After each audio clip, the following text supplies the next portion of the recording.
Alright, ladies and gentlemen, this is take two. We're going to try this again.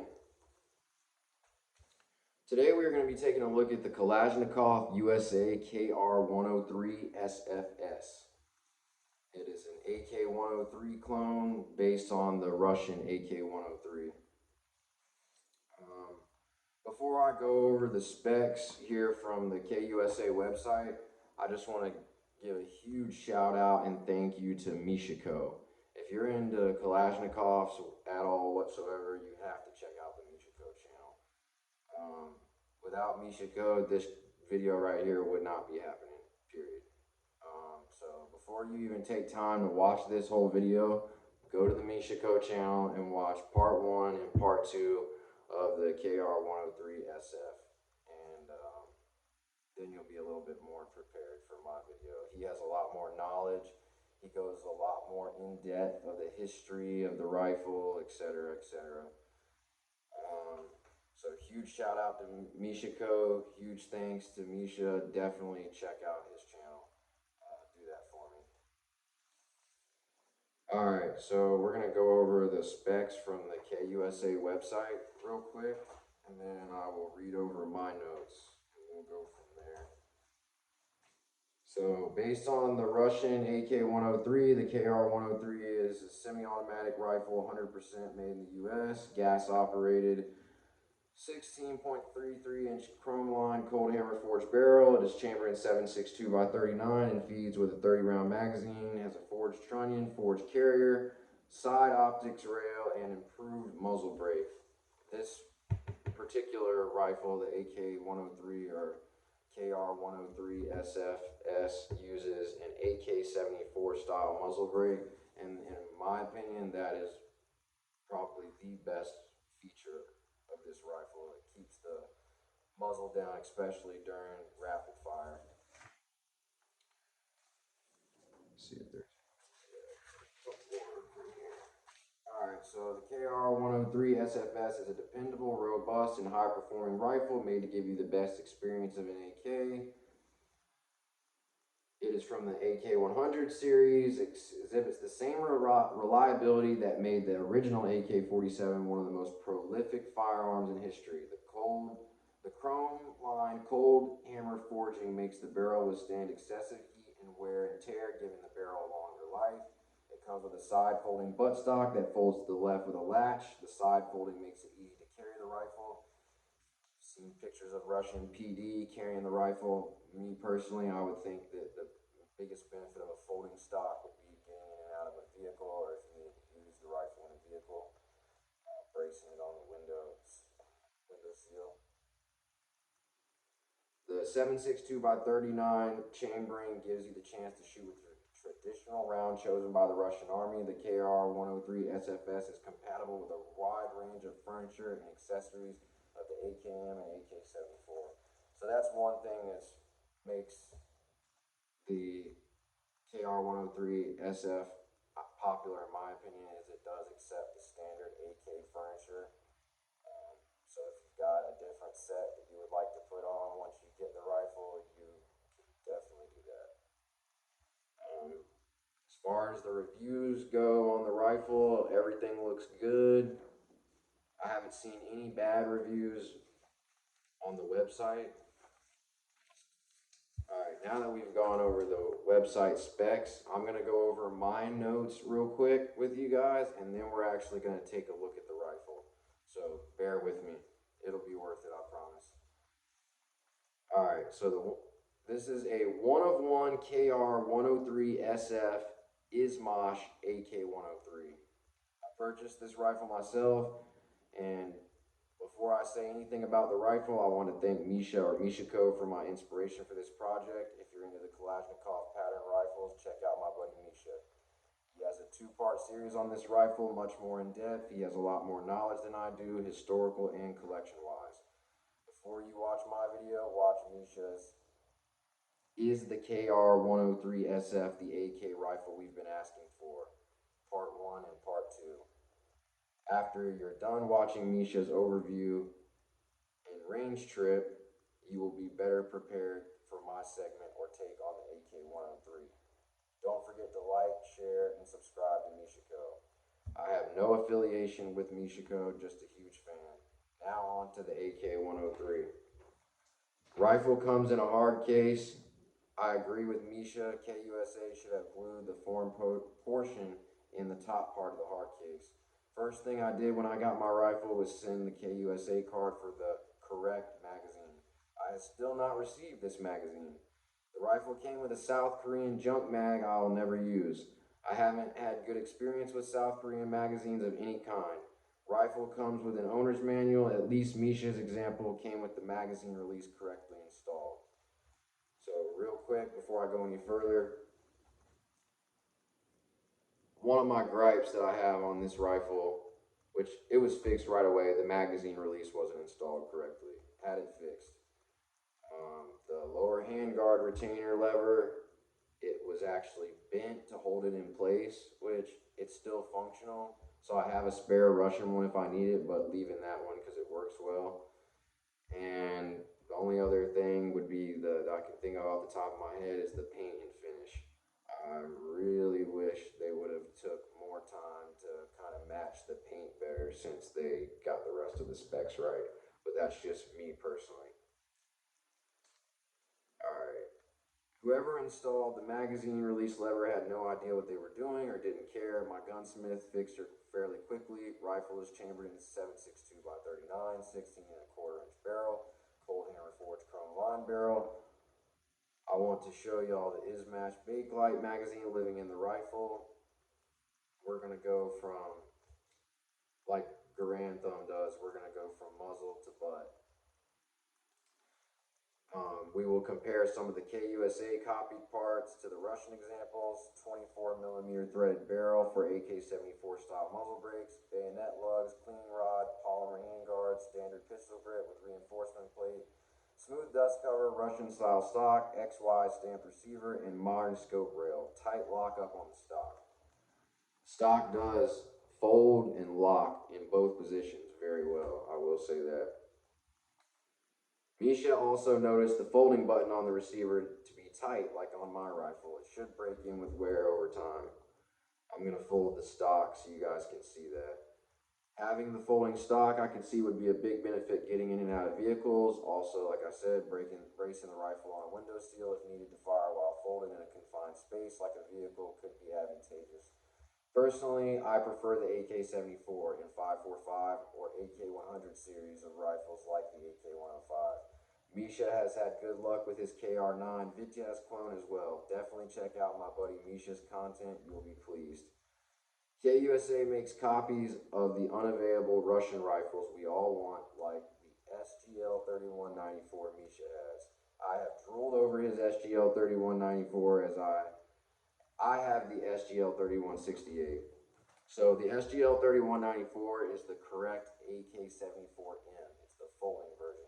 The SGL-3168 I have is the fixed stock AK-74. However, I went ZenitCo project instead of doing a rear trunnion conversion, and the stock on my SGL-31 still folds without having the conversion work done, so that worked out.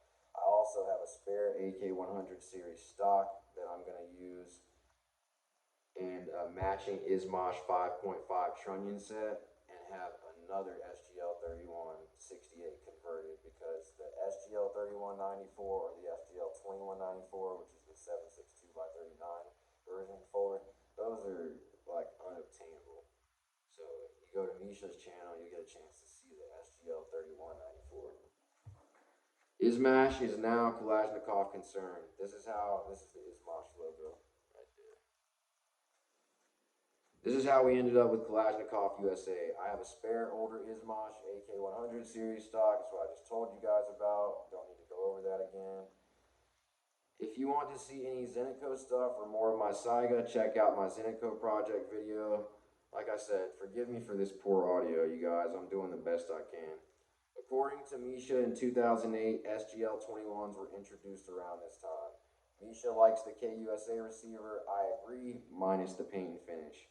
Gas block is pinned, not dimple pressed like in Russia. The KR-103SF comes with an American copy of the Russian AK-74 muzzle brake. It is not chrome lined. I decided to use a correct chrome line AK-74 brake, which was bored to 370.375 by Mark Krebs specifically for my AK-103 and 7.62 by 39. The SGL series Saigas do not have the XY stamp receiver like the KUSA AK-103 receiver does have. Right now, I'm using a JMAC 5.5mm replacement stock pin. I have the correct Russian pin, but they came .004 oversized for all the different size trunnions, so it has to be polished to spec. I left my spare Kalashnikov USA stock with my gunsmith with that pin, so hopefully he'll get the Russian pin polished to size, and then I'll have the correct Russian pin. Misha says the finish on the Russian rifles is a bit glossier. American is more of a matte style of paint. He doesn't mind. I do. I think the KUSA finish in paint is horrendous. I got a Russian AKM bolt. Didn't fit. But I do have the Russian bolt carrier group, piston, recoil spring, and dust cover on the rifle. Misha said the KUSA bolt doesn't have the Russian AKM bolt lightning cuts, which I did notice when I got my AKM bolt here today. So, unfortunately, I couldn't use the AKM bolt, but so in the rifle, I still have the KUSA safety and the KUSA bolt. Besides that, obviously, it's an American receiver, American barrel, although it is cold hammer forged chrome line. The rest of this rifle is Russian, and we're going to go over that here in a minute. Misha's American 103 piston had no flex or wiggle. Mine does. So my factory piston has some wiggle to it, a little bit of flex, which is alright. The Russian IZHMASH multi-cal unserialized bolt carrier group and piston in the 103 now has no flex. PSA has an AK-103 offering an AK-74M. To quote Misha, the devil is in the details. Another way to follow in Misha's footsteps, if the rifle is a keeper, she gets a sling. Test firing, we zeroed at 25 yards and fired 60 total rounds of Bellum Tactical Brass Case 7.62 by 39. No issues whatsoever thus far. Once again, for more accurate history information, please watch Misha's videos as he talks about the AK-74M and AK-101 and 5.56 in much greater detail than I ever could. The Russian AK-103 has a 16-inch barrel made for police. The AK-103 has a lot of the same modern features as the AK-74M. 200 and 250,000 AK-103s have been built in Russia and abroad. Today, the AK-103 is the Venezuelan standard issue rifle.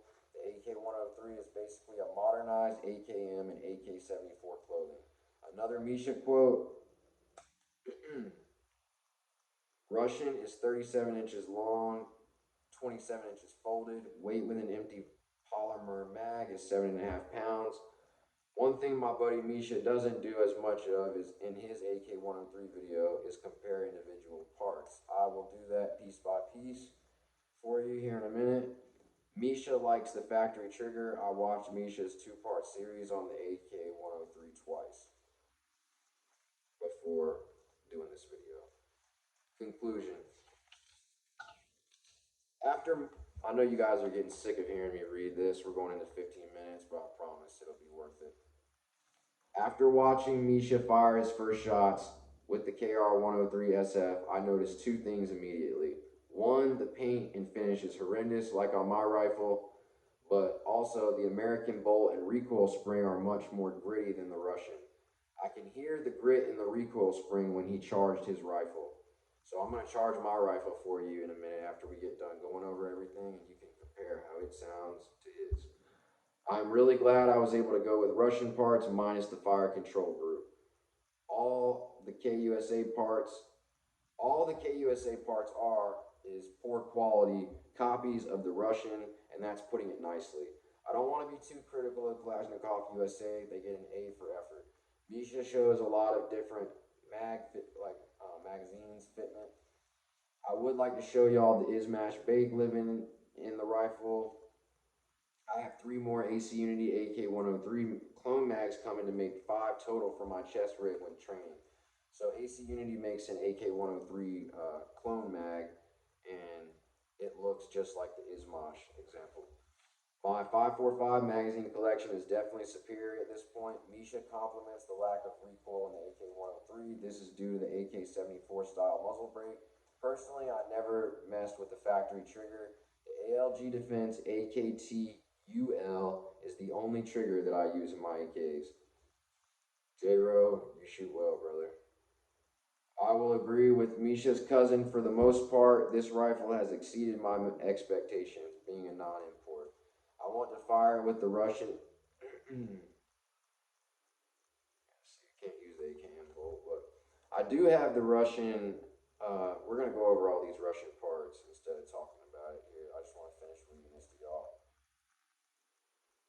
At least Misha's magazine release was installed correctly the first time. As I said, Misha likes the factory trigger. For the 25-yard zero indoors, we fired Bellum Tactical brass case. My arthritis in my right hand is part of why this video took so long to come out.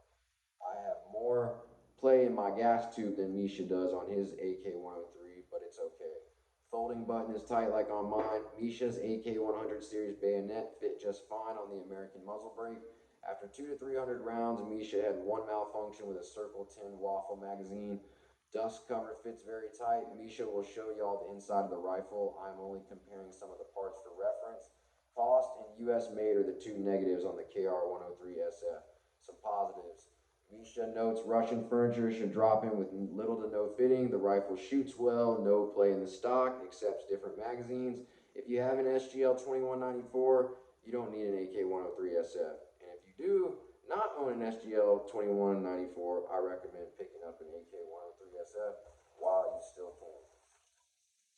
I'd like to thank Mishaco one last time for the inspiration for this project. I hope he will get a chance to watch this eventually.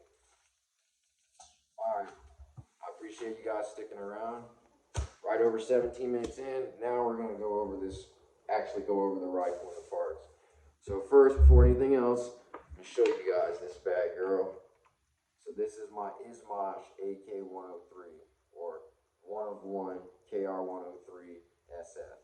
We're talking about Russian furniture all the way across. So I'm going to start like Grand Thumb, and we're just going to work our way from the tip to the butt. Now first, y'all are going to listen to me cycle this thing. Remember what I said, you're going to hear Misha cycle it. Listen to how smooth mine is compared to his. And I'm not trying to knock him, it's just the recoil spring. I looked at the American recoil spring next to the Russian, and the Russian looks a lot better. Listen to how good this sounds.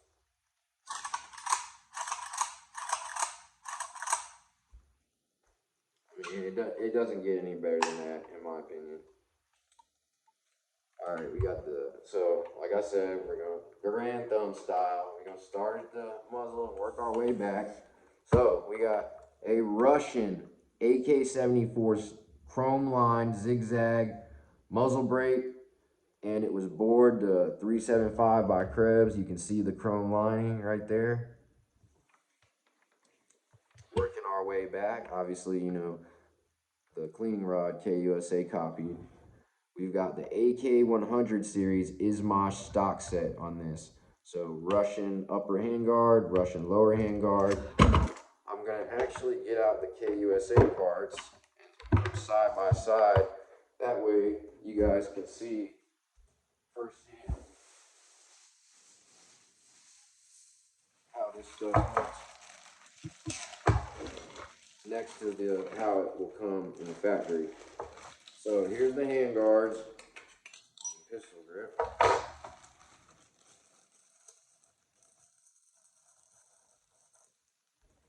So here's the American lower hand guard,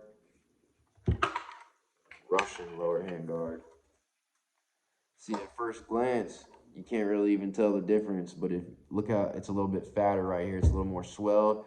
Everything's narrower and thinner on the Russian, and the plastic, it's a different plastic, and it just feels so much better. The main thing is this pistol grip. Let's keep going back. I don't want to get ahead of myself. We got the Russian IZHMASH Saiga SGL 3168 dust cover. Like I said, factory KUSA safety here. We got ZenitCo RP1 charging handle knob right here. Really helps yank that charging handle. I love these charging handle knobs.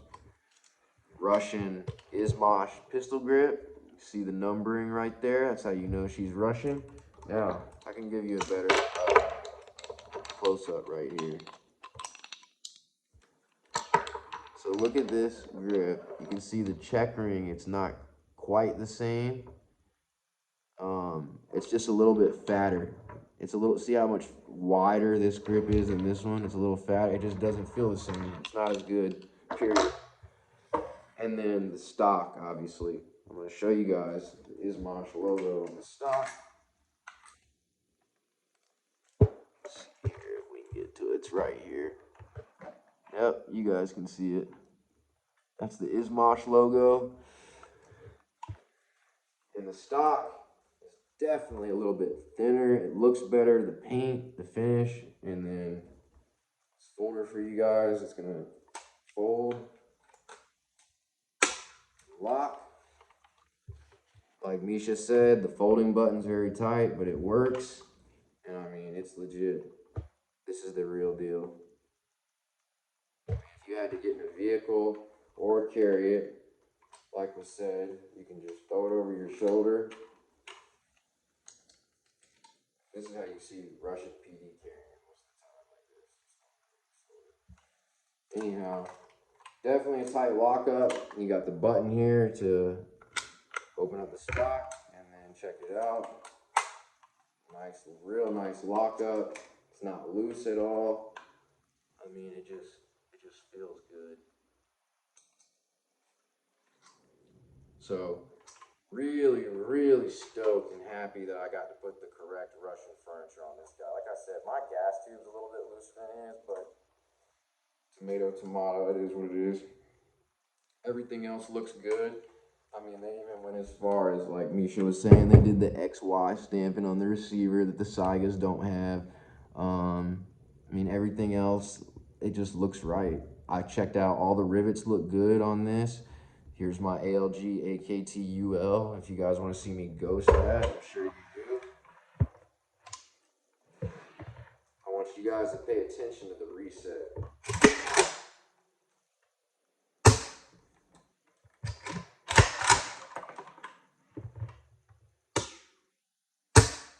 That's all it is. Virtually, there's no reset in the ALG AKTUL. That's why I put this in all my triggers. Show you guys a couple different mags. This is the IZHMASH Bakelite 762 mag. This is the magazine that actually lives in the rifle with the yellow box and the ZenitCo, non-corrosive. That's just how I personally keep it. Show it to you with that. YouTube frowns on anything, so just gonna show you guys what it looks like in the mag in the rifle. Pretty clean, right? This is how it lives. I mean, and that AK-74 chrome line muzzle brake matches the barrel. It has no muzzle rise whatsoever. You can watch shorts of me firing this rifle in my buddy, and you'll see that it has no muzzle rise whatsoever. So I'm going to show you guys a couple different mags fitted. I know you like the Russian mustard sling. It looks well. It fits. Got the green Bulgarian surplus mag. While I'm talking about this magazine, that reminds me, I need to give a huge shout out to David at Soviet Stocks. That's who I got this mag from. That's who this stock set came from. If it wasn't for David at Soviet Stocks, this video wouldn't be happening, period. So if you want some nice AK furniture, definitely see my buddy David at Soviet Stocks and he'll take care of you. Tell him that Gnome Reviews sent you. Looks pretty good with that green mag, in my opinion. Alright, this is the AC Unity clone mag. So this is the correct mag. It's just not IZHMASH. That's like my goal, to get the correct IZHMASH AK-103 magazine. I mean, that and this rifle would complete this rifle. All I need is the AK-103 correct IZHMASH magazine. A couple of my buddies have one in their personal collections, but they're not willing to come off it. Got another one of the AK-103 mags. Just show it to y'all up close. And then I got this Croatian steel mag. This is the first time this mag's actually ever been in the rifle, but if I do say so myself, it's pretty appealing. The metal mag, it's pretty good.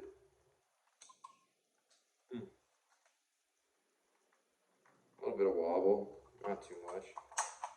AK-103 mags, I think, probably fit tightest. Oh yeah, no wobble. That's a real nice and tight snug fit on a 103 mag. I like that. Let's try the Izzy Bake one more time that lives in her.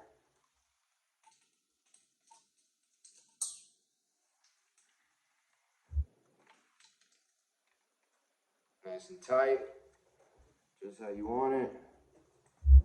Well, ladies and gentlemen, I think that's a good Mishaco style overview of the Kalashnikov USA KR-103SF.